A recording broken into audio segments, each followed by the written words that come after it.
Comrade Hidma Chhattisgarh రాష్ట్రంలోని దక్షిణ బస్తర్ ప్రాంతంలో గల సుక్మా జిల్లా ఊవర్తి గ్రామంలో జన్మించారు.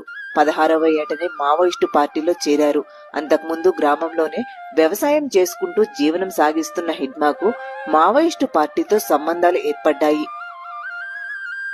తనతో పాటు గ్రామంలో ఉండే సుమారు 40 నుంచి 50 మంది మావోయిస్టు పార్టీలో చేరారు. 7వ తరగతి వరకు చదువుకున్న హిడ్మా పార్టీలో ఉంటూనే ఒక లెక్చరర్ సహాయంతో ఇంగ్లీష్ నేర్చుకున్నారు.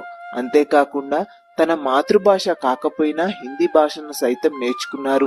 2000 సంవత్సరంలో ఆయుధాల తయారీ విభాగానికి కేటాయింపబడ్డాడు. పేలుడు పదార్థాలైన గ్రానైట్ లాంచర్లను స్థానికంగా తయారు చేయించేవాడు. కొత్త విషయాలు నేర్చుకోవటంలో బాగా కుతూహలంగా ఉండేవాడు. దీంతో సాధారణ సభ్యుడిగా ఉన్న హిడ్మా ప్రభుత్వం ఏర్పాటు చేసిన సాల్వాజూడం మూలంగా యాక్టివ్ అయ్యారు. పోలీసులపై జరిగిన అనేక దాడుల్లో హిడ్మాదే ప్రధాన పాత్ర అని చెప్పొచ్చు. అనేక దాడుల్లో పాల్గొన్న హిడ్మా ఒక్క తూటా కూడా పేల్చలేదని, ఒక్క తూటా గాయం తగలకుండా చాలా జాగ్రత్త పడ్డారని మావోయిస్టు మాజీలు చెప్తున్నారు. హిడ్మా బస్తర్ ప్రాంతంలో స్థానికుడు కావటం, ఆదివాసీ తెగకు చెందడంతో స్థానిక ఆదివాసీల అండ కూడా ఎక్కువగా ఉండేది. అందుకే పోలీసులకు హిడ్మా దొరకడం చాలా కష్టమైంది.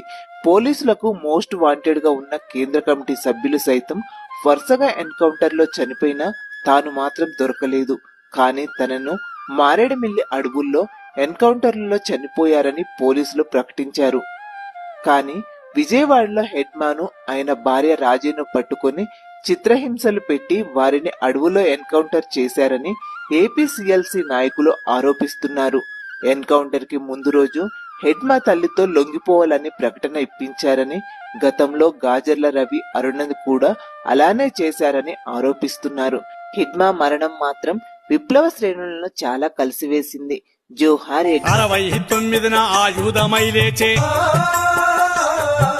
నాటి నుండి నేటి పోరాటంలో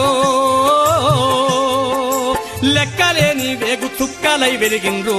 వేల మందిలో ఒక్కరు పుడతారయ్య మీలాంటోళ్ళు, వేల మందిలో ఒక్కరు పుడతారయ్య మీలాంటోళ్ళు.